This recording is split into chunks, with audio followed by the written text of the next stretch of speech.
これはどう考えても存立危機事態になりうる、ケースであると。 일본의 해상 자위권을 발동해서 이 중국이 대만을 침공하지 못하게 개입하겠다. 군사적으로 개입하겠다라는 발언을 한 겁니다. 파병했다는 뉴스가 지금 떠들썩하잖아요.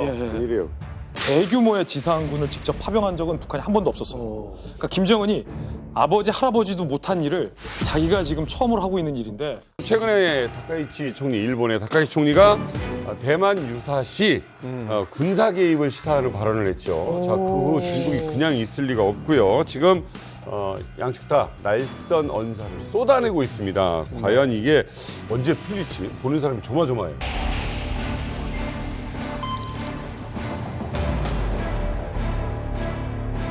戦艦を使ってですね、そして武力の行使も伴うものであれば、これはどう考えても存立危機事態になりうる、ケースであると。 중간에 좀 약간 유한 이미지였는데 진짜 세게 말하는. 스럽게 中方对此强烈不满，坚决反对，已向日方提出严正交涉和强烈抗议。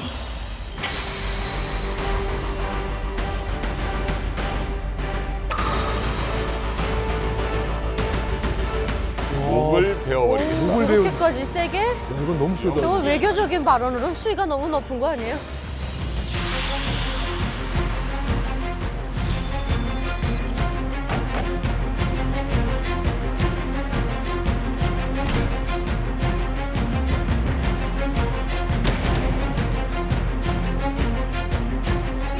자, 중국에서 공연하던 가수는 중간에 그냥 쫓겨납니다. いかなる事態が、存立危機事態に該当するか、政府がすべての情報を総合的に判断するということになりました。政府の立場は一貫しております。 중국이 일본에 대한 보복 조치로 히토류 수출 통제에 나섰습니다.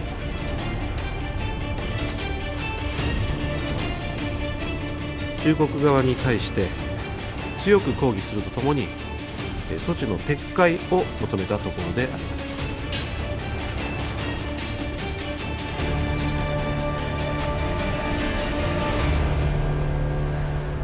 중국이 군함을 동원해서 무력 행사를 감행할 경우, 그러니까 중국이 대만을 침공하면 이건 대만의 유사 사태는 존립 위기로 간주할 수 있다. 이 말은 일본의 해상 자위권을 발동해서 이 중국이 대만을 침공하지 못하게 개입하겠다. 군사적으로 개입하겠다라는 발언을 한 겁니다. 그런데 하나의 중국을 계속 내세웠던 중국 입장에서는 이 일본의 신임 총리의 발언이 매우 불쾌하게 느껴진 거죠. 그런데 사실 따지고 보면 일본 입장에서는 중국이 대만을 침공하게 되면 대만과 일본의 섬이 정말 코앞에 되거든요.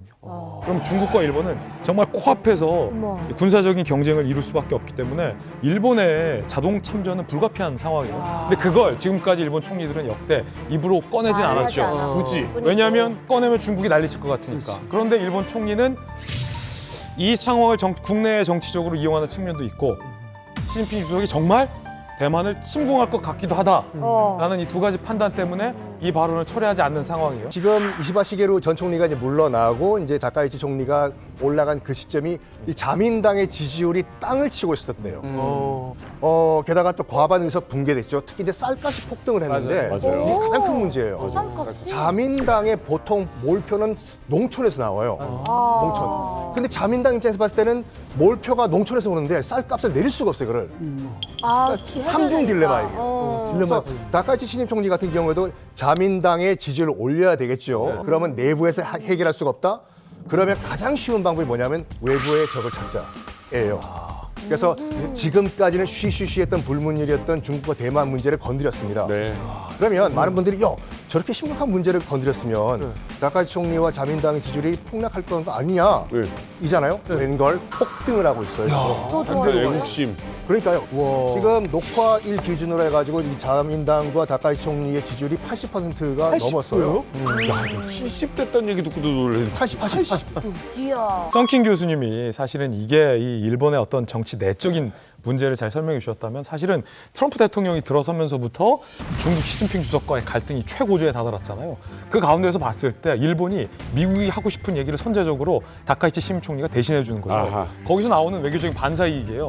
해상 자위권의 확장이에요. 군대를 정상적으로 보유하고 싶다는 일본의 수건과 대만을 통합하겠다라는 이 중국 시진핑 주석의 수건이 지금 만난 거예요. 서로의 어떤 이 국가의 수건 과제를 해결하기 위한 일본의 이 서로의 어떤 말싸움을 지금 굉장히 벌여가고 있는 거니까 당연히 지금 중국에서도 다카이치 총리를 향한 이 반일 감정의 컨텐츠들을 계속 만들고 있는데 그렇죠. 어떤 게 있습니까? 또 하나 제가 재밌게 본 게 애니메이션을 이 중국의 관영 매체가 공개했는데 관영 자 매체. 일단 한번 같이 보시죠. 관영 매체가? 네네. 이 관영 매체에서 공개한 거라고요? 아, 다카이치 총리를 조롱하는 거죠. 이건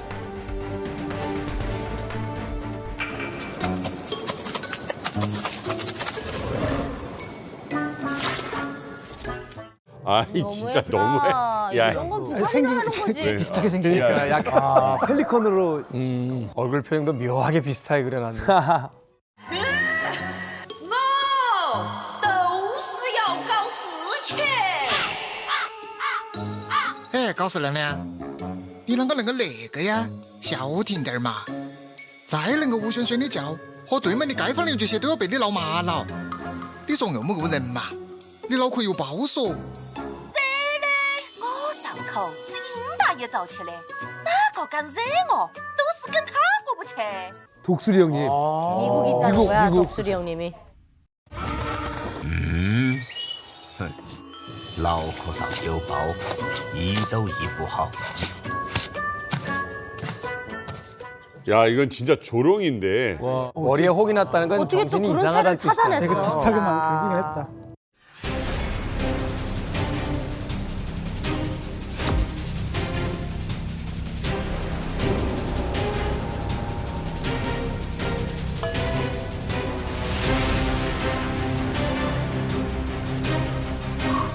독수리 형님이 뒤에 있다고 착각하는 거다. 그러니까 미국을 또 대놓고 씹기엔 좀 어렵거든요 지금 상황이.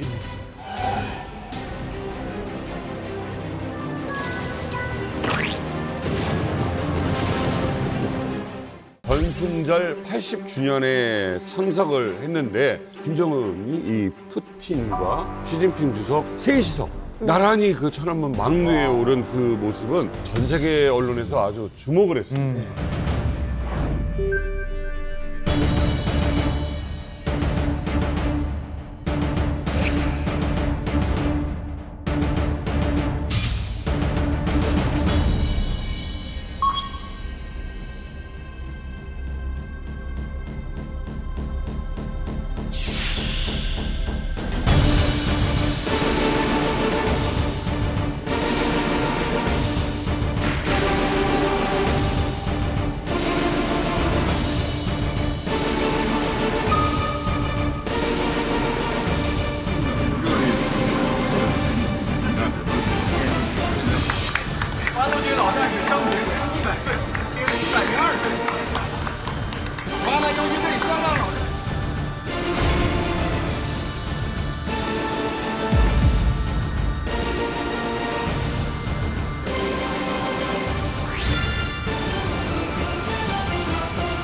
中华民族是不畏强暴、自立自强的伟大民族。今天，人类又面临和平还是战争、对话还是对抗、共赢还是零和的抉择。” 자, 최신 무기가 무더기로 공개가 됩니다.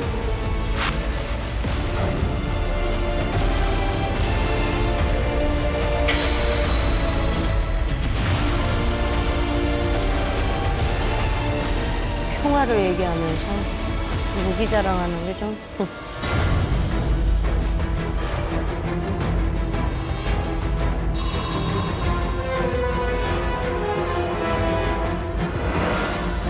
很高兴啊，时隔6年，再次与金正恩总书记同志会晤. 세상이 변해도 조중 양국인민의 그 친선의 정은 변하지 않는다는 것을 깊이 느끼게 됐습니다.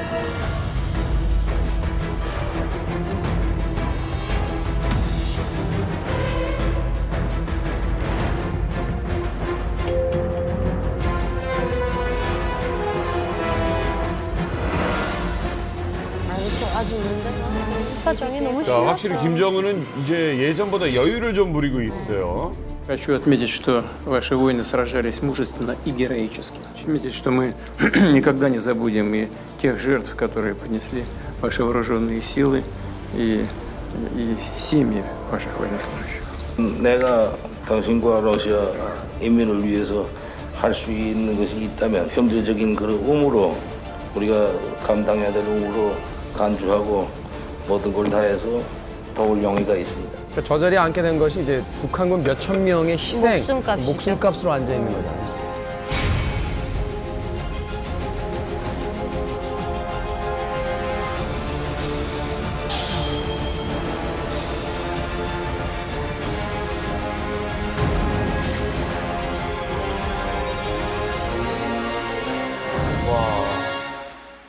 월드 클래스입니까? 예? 월드 클래스예요? 그렇죠. 월드가 다 알죠. 월드 클래스예요. 다 알죠. 아니 진짜 이 시진핑, 푸틴, 김정은이 한 자리에 선 게 말 그대로 좀 세계의 만남인 것 같은데 다른 분들은 좀 어떻게 보셨는지도 궁금하네요. 신냉전 체제가 시작되는구나라는 느낌을 받았습니다. 이 세 나라의 공통점이 뭐예요? 그러니까 러시아 같은 경우에는 이제 종신 집권이고 중국은 장기 집권이고 이쪽은 세습이죠. 그런 다른 굉장히 권위주의적인 체제인데 이 세 나라가 좀 뭉쳤단 말이죠. 그다음에 이 세 나라의 공통점이 또 하나가 뭐냐면 현상 변경을 원하는 세력이라는 거예요. 그러니까 러시아 같은 경우에는 옛날 소비에트 연방의 영토를 되찾겠다는 야망을 갖고 있고 중국 같은 경우에는 지금 전 세계 질서를 미국 혼자 독식하는 게 아니라 우리랑 나눠 먹자라고 해서 태평양을 갖다 절반으로 나눠 먹자 현상을 변경하자고 주장하는 거고 북한 같은 경우에도 우리는 더 이상 통일을 원하지 않다 두 나라 국가다. 그 다음에 뭐라고 했냐면 핵을 개발을 해가지고 그 핵에 우리만 겨냥한 게 아니라 미국까지 개발할 수 있는 광고를 지금 거듭나고 있단 말이에요. 네. 이런 세력들이 지금 뭉친 거예요. 그래서 결국은 뭐냐 이 세 세력이 연대를 해가지고 지금 미국 이 중심이 된 서방 세력에 맞서서 지구촌의 질서를 다시 짜자라는 건데 문제는 뭐냐 이 세 나라에서 가장 가까운 나라 또 어딥니까? 이런 문제라는 거죠. 제일 가까워요. 이웃복은 징그럽게 없어. 큰일이네 이거. 열병식에서 가장 인상적이었던 장면은 이제 김정은이 시진핑과 그리고 푸틴과 함께 등장했던 그 장면입니다.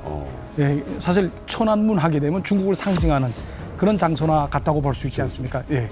그리고 또 중화인민공화국을 선포한 1949년 10월 1일에 모태동이 바로 이 천안문 망루에서 이 국가 선포 기념식을 가졌거든요. 예.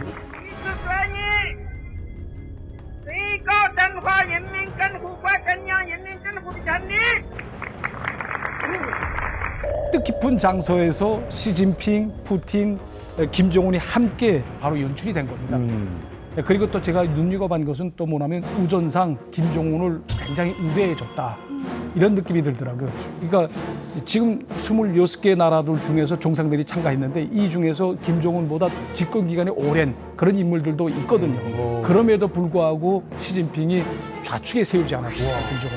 예, 그러니까 김정은에게 그만큼 우전에서 아주 깊은 관심을 가지고 이걸 배려해 줬다는 걸 의미합니다. 그런 거 굉장히 중요한 거죠? 예, 어디에 우전 서열이 굉장히 중요한 거죠. 그러니까 실례로 그렇죠. 루카셴코 벨라루스 대통령 같은 경우에는 1994년에 집권했거든요. 예. 그럼에도 불구하고 2011년에 집권한 김정은보다 서열이 뒤입니다. 예.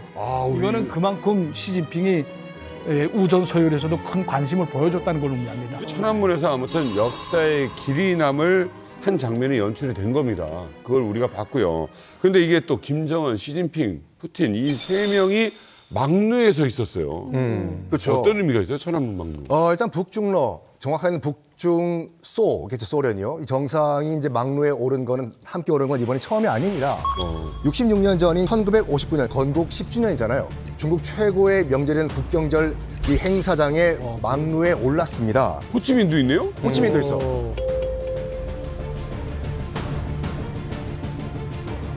근데 저기 중요한 게 뭐냐면은 이게 1959년도잖아요. 네. 바로 1년 전인 1958년도에 뭐가 있었냐면 이만감에서도 제가 다뤄드린 것 같이 금문도 대포격전이 있었어요.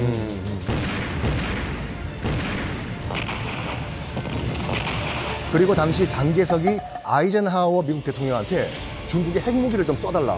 물론 아이젠하워는 노를 했지만 양안 관계에서 굉장히 긴장이 고조가 됐던 때였거든요. 59년도가. 그래서 일단 모택동, 마오쩌둥이 그러면 우리 건드려봐 중국 어떻게 되는지 보여주겠다 해서 우리 친구들 다 끌어모았어요. 그리고 파워 순대로 이제 세웠는데 네. 당연히 소련의 크루시초프 서기장은 옆에 섰고 호찌민이 왜 옆에 섰냐면은 그 몇 년 전에 1차 베트남 전쟁에서 프랑스를 박살냈어요, 호찌민이. 아, 프랑스와. 그래서 서방 세계와 싸워서 이긴 사람 옆에 서라. 이거였어요. 김일성은 왼쪽에서 네 번째 섰거든요. 김일성 입장에서 봤을 때 굉장히 약간 자존심 많이 상했을 거예요. 김일성도 못 이룬 저거 바로 옆에 쓰는 거를 이번에 손자인 김정은이 섰다 이거죠, 이게. 그러니까 아까 영상 이렇게 보면 약간 이렇게 홍졸뛰고 흥분해 있어요. 약간. 그렇죠. 그러니까 내가 긴장되는. 할아버지도 못한 자리에 와 있다.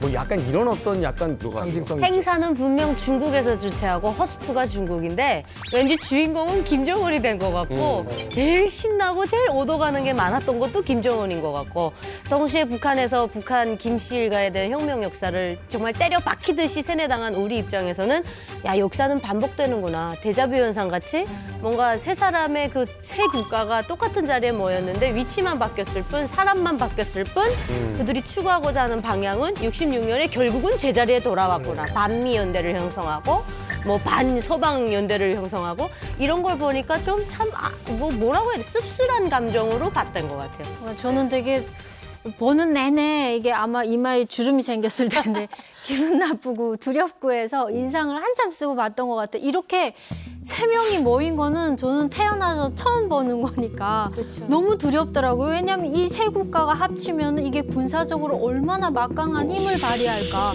이 세 사람이 뭉쳐서 자유민주주의에 대한 어떤 음모를 꾸미면 우리는 어떻게 해야 될까 싶어서 엄청 두렵게 봤었어요, 저는. 파병에 따른 뉴스가 지금 떠들썩하잖아요. 이래요.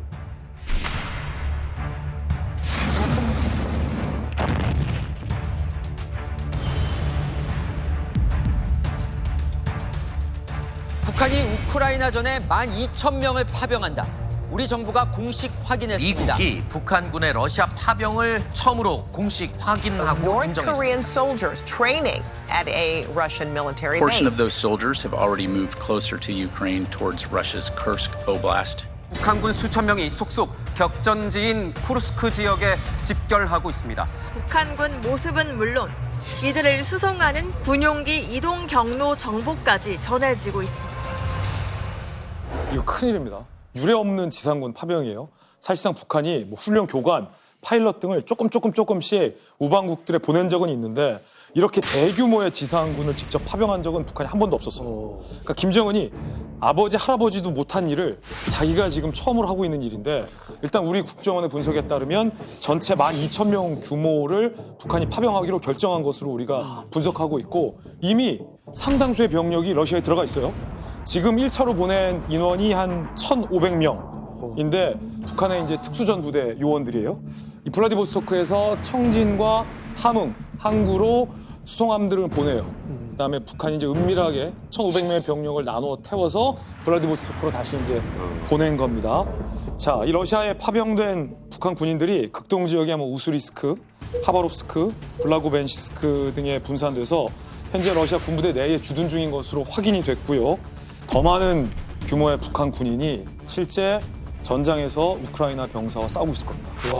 그 가운데서 사망자도 많이 나올 거고 우크라이나가 입을 피해도 예상돼서 굉장히 큰일이고요. 일단 우리 국정원이 위성사진 몇 장을 증거로 공개했습니다. 우스리스크 군사시설 연병장이에요. 북한군 400명이 운집한 정황을 이 에어버스라는 민간 위성이 포착을 했어요. 그리고 하바롭스크 군사시설에도 240명이 운집한 정황을 확인할 수 있고요. 우리 국정원이 직접 대한민국 위성으로 포착한 사진을 보면 청진항에서 북한 군인들이 러시아 함대에 타고 러시아로 떠나는 장면까지 우리 정부가 직접 위성으로 포착을 했습니다. 심지어 지금 방송하는 이 순간에도 미확인 소식에 의하면 쿠르스크 북쪽에 있는 러시아 기지에서도 북한군이 식별이 됐다.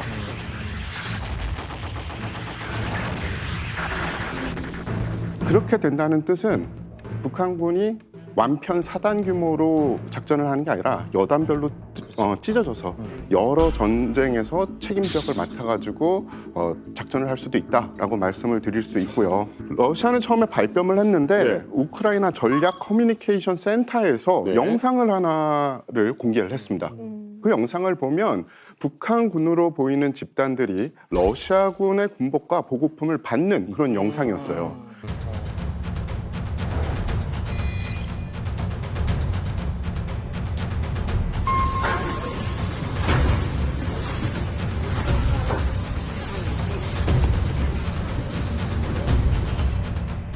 러시아 군복. 이게 분명히 북한 내부는 아니라는 거죠. 그렇죠.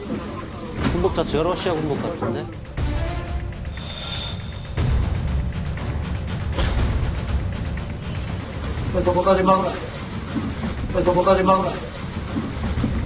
넘어가지 마라.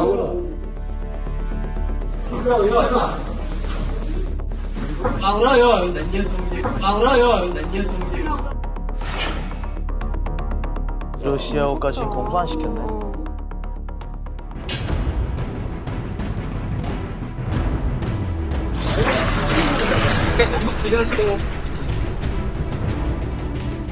우크라이나 정보당국이 감청에 입수한 러시아 군인들 간의 대화 내용이 공개됐습니다. Рассказывал, я говорю, а кто получает, говорю, на них оружие, боеприпасы? Мы, говорю, сухпайки, говорю.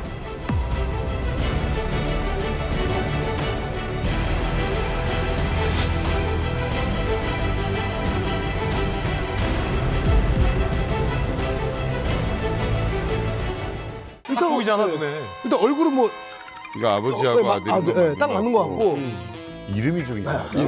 이름이 조금 이름이 뭔가 맞아요. 뭐야 외국 이름이? 맞아요. 김정일의 가명은 이종 토치.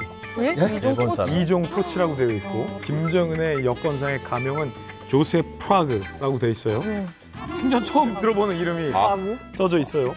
그 아래에 이제 출생지하고 생일도 가관입니다. 출생지가 쌍팔로 돼 있고 아까 이제 김정일 가짜 고향 만든 얘기했잖아요. 근데 이 여권대로라면 소련도 아니라 브라질 상파울루가 출생지 태생인 걸로 이제 위조돼 있고 생일도 우리가 알고 있는 것과 많이 다르고. 상파울루네요? 네네네. 브라질이 뭐 워낙에 많은 인종이 있고 언어가 있고 하긴 하지만 그렇다고 해서 브라질 여권 가지고 어느 나라에 가서 막 자유롭게 돌아다닐 수 있느냐? 사진도 가만 보면 조금 조약해. 정확하고 이름 자체가 좀 라틴계 이름이 아니거든요. 저는. 그러니까 이름도 굉장히 생소하잖아요. 우리가 라틴계 이름도 들으면 귀에 이렇게 감기는데 전 세계적으로 저 라스트 네임 성이 존재하지 않아요, 솔직히. 네. 너무 어색하고 이상합니다. 자, 위조 여권을 만들었다라는 이야기. 그러면 이거 가지고 어딜 가려고, 뭐에 쓰려고 이 얘기를 안 할 수가 없잖아요. 위조 여권 만약에 북한에서 가지고 있다면 네, 어디 외국 가죠. 외국에 놀러 가죠. 여행하러 가죠. 그래? 네. 그러니까 만약에 위조 여권이 있다. 저도 그러면 프랑스 파리로 쇼핑하러 갈 것 같아요. 쇼핑하러. 여자분들이야 너무 낭만적으로 생각하시는데 이거 혹시라도 그런 거 아니고 탈출용 여권 뭐 이런 거 아닌 거예요? 정답을 말씀드리겠습니다. 디즈니랜드에 가기 위해서. 네? 거기를 들이요? 그런 랜드에 가기 위해. 자, 이거 놀러 가려고? 에이, 설마. 뭐이 그건 그래도 그렇지. 거기 가려고 그랬냐 싶죠? 자, 이영정 센터장님. 네, 맞습니다.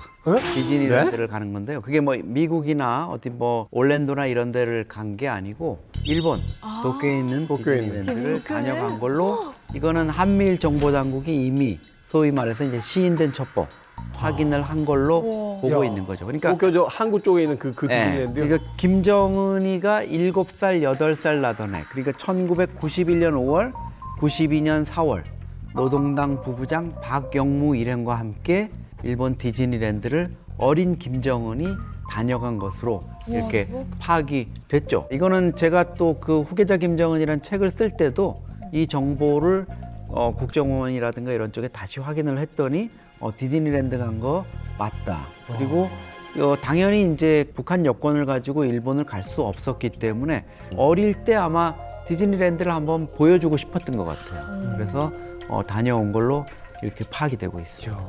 이런 전례가 있습니까? 한 국가의 지도자와 그 지도자의 아들이 위조 여권을 가지고 다른 나라의 놀이동산에 가는 경우가 있습니다. 김정일은 안 가고 김정은만. 아니 어찌됐건 어린 김정은만. 어찌됐건. 근데 진짜 북한 주민으로서는 너무 당황스러운 것 같아요. 왜냐면 처음 듣는 일이잖아요. 저도 지금 이 자리에서 북한의 막 최고 지도자가 위조 여권으로 해외를 나간다. 일본을. 네, 말도 안 되고 그리고 합법적으로 나가는 경우도 있어요. 뭐 북한이랑 사이 좋은 뭐 러시아라든지 중국이라든지 베트남. 근데 그것도 다 이제 기록용화로 내보내주잖아요. 근데 막 그것도 인민들을 위해서 이렇게 다 노고를 하신다. 뭐 힘들게 돌아다실 이러는데 지금 와서 이렇게 생각하니까 되게 인민들 뒤통수 후려친 거죠.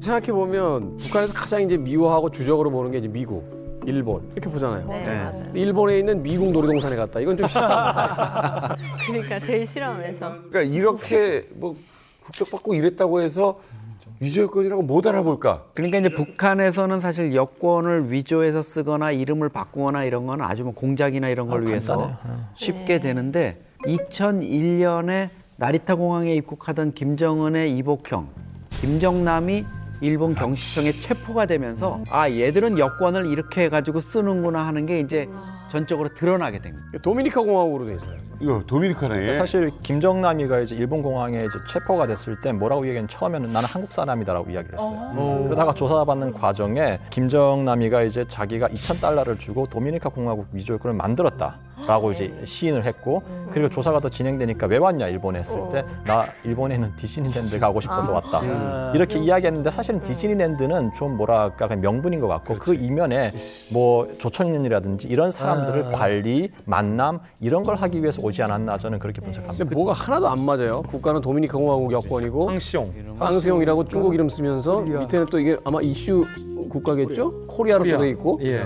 근데 이제 그 당시에도 이거 관련해서 김정남이가 왜 이 시점에 체포됐느냐 하는 거 관련해서 음모론이 있었던 게 김정남이는 사실 이 여권을 가지고 그 이전에도 여러 차례 일본을 드나들었거든요. 근데 왜 이 시점에 일본 경시청이라든가 계속 보고 있다가 이 시점에 체포를 해서 국제적으로 망신을 줬느냐. 이것이 이제 뭐 김정남이가 사실 후계에서 낙마하는 결정적인 원인이 됐다 이런 관측도 있기 때문에 북한의 어떤 권력 내부의 후계 체제라든가 이런 걸 좀 흐트리기 위해서 한국과 미국, 일본의 정보기관들이 좀 개입한 거다 이런 음모론도 있었어요. 자 어찌됐건 뭐 김정일, 김정은, 김정남 등 이제 북한의 최고위층들이 이제 위조 여권을 썼다 하는 건 일단 드러난 사실로서 이야기가 되고 있습니다. 그런데 북한에서 이제 외교 업무를 하는 또 해외 사업을 하는 북한 고위층 간부들 사이에서도 이 위조 여권을 쓴다는 이야기가 있는데요. 예, 맞습니다. 그러니까 지금 현재 최고인민회의 상임위원회 위원장을 하고 있는 최룡해. 최룡해의 딸이 있습니다. 이름이 최복경인데 외국어 대학을 나왔습니다. 프랑스 국가를. 이 최복경이 얼굴에 이 손바닥만한 김이 있어요. 그래서 얘가 태어나서부터 이렇게 막 그 여자니까 아무래도 스트레스 받고 이거 자기 미에 대해서 정말 고민이 많았던 것 같습니다. 이게 김종일이한테 이제 보고가 올라갑니다. 그러니까 김종일이 최룡의 부부를 이렇게 살게 해준 결혼시켜준 중매꾼이에요. 아 그래요? 예, 그러니까 최룡의 와이프가 피바다 가국단 무용수거든요. 고용야국 갔습니다. 예, 무용수 출신이었거든요. 그래서 그 딸이 어머니하고 같이 위조 여권을 가지고 일본에 가서 치료를 받고 지금은 싹 없어졌습니다. 그렇죠. 예, 그렇게 됐고 제가 알고 있기에는 1983년 그리고 1991년에 장성택이 각각 예술단 임원으로 건설 관련 그런 대표단의 한 일원으로 해가지고 일본을 방문했고 또 그 방문 기간에 일본 병원에서 치료를 받았다라고 알고 있습니다.